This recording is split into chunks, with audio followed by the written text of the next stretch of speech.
Hello बच्चों, let's read the question. Assertion A, F2 is a strong oxidizing agent. F2 is a strong oxidizing agent. Reason, standard electrode reduction potential is maximum among all non-metals. Options दिया हुआ है. Both assertion and reason are true and R is correct explanation of assertion.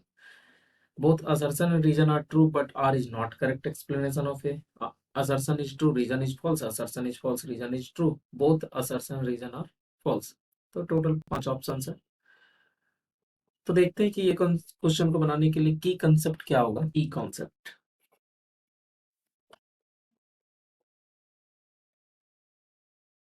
तो यहाँ पे दो बात पहले समझना पड़ेगा.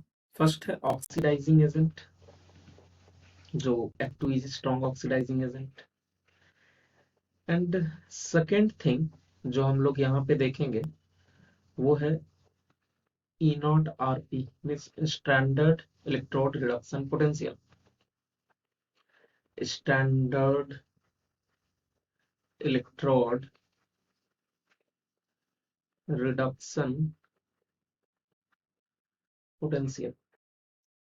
तो हम लोग पहले दोनों को समझ लेंगे, उसके बाद ये क्वेश्चन को देखेंगे कि असर्शन ट्रू है, रीजन ट्रू है, तो रीजन करेक्ट एक्सप्लेनेशन है कि नहीं असर्शन का. तो पहले ऑक्सीडाइजिंग एजेंट क्या होता है. अ कंपोनेंट या फिर एक कंपाउंड और element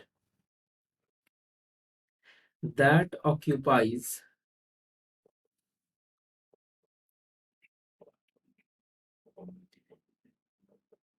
electron from different species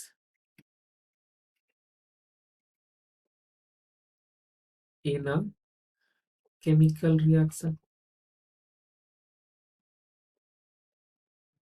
oxidising agent क्या होगा. अ कंपाउंड और element that occupies electron from different species in a chemical reaction. Electron को जो एक्सेप्ट करता हूं, क्योंकि ऑक्सीडेशन क्या होता है, लॉस ऑफ इलेक्ट्रॉन. और ऑक्सीडाइजिंग एजेंट जो ऑक्सीडाइज कराने में हेल्प कर रहा हो. तो ऑक्सीडाइज कौन करा सकता है, जो खुद रिड्यूस हो. रिड्यूस कैसे होगा, तो इलेक्ट्रॉन गेन करके. तो क्या लिखे, that occupies electron, that occupies electron. तो यहाँ पे ये चेक करना है कि जो असर्शन में लिखा हुआ है F2 is strong oxidising agent, तो क्या F2 इलेक्ट्रॉन एक्सेप्ट करता है. तो ये बात को हम लोग नेक्स्ट जो की कंसेप्ट वहां से भी क्लैरिटी होगा. तो स्टैंडर्ड इलेक्ट्रोड रिडक्शन पोटेंशियल में सबसे पहले इलेक्ट्रोड पोटेंशियल होता क्या है. Electrode potential, electrode potential, it can be presented as capability of electrode to gain or lose electron.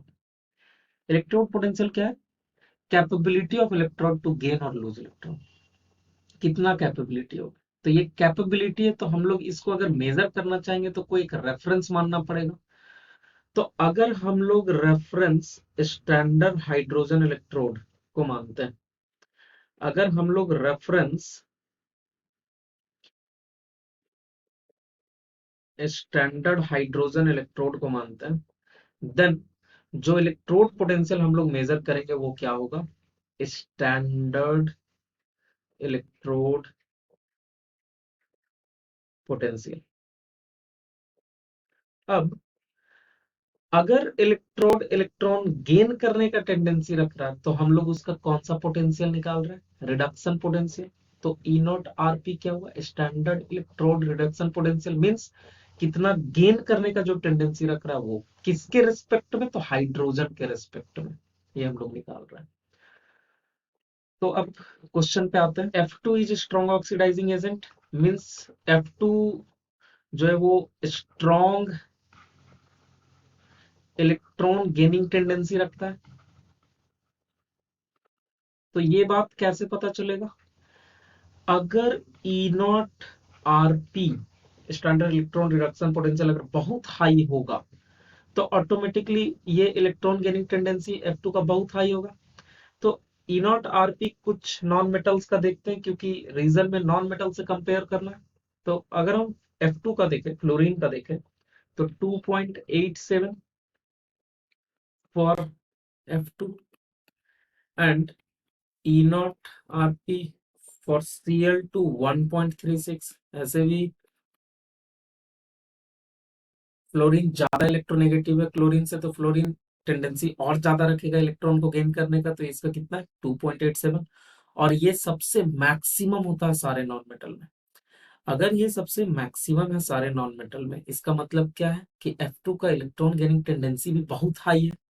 जिस रीजन से हम बोल सकते हैं कि असर्शन इजिली ट्रू है, कि असर्शन क्या, F2 is strong oxidising agent. तो F2 is strong oxidising agent,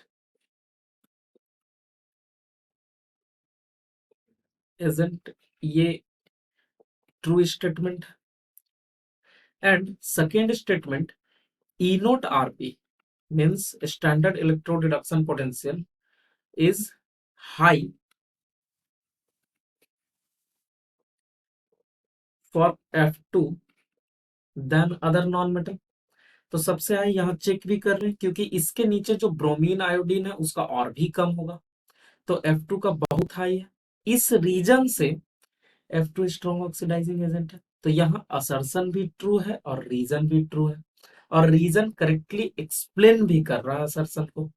तो ऑप्शन क्या हो जाएगा, option number 1 means both assertion and reason are true and reason correctly explain the assertion. Hope you understood it well. Best of luck. Thank you.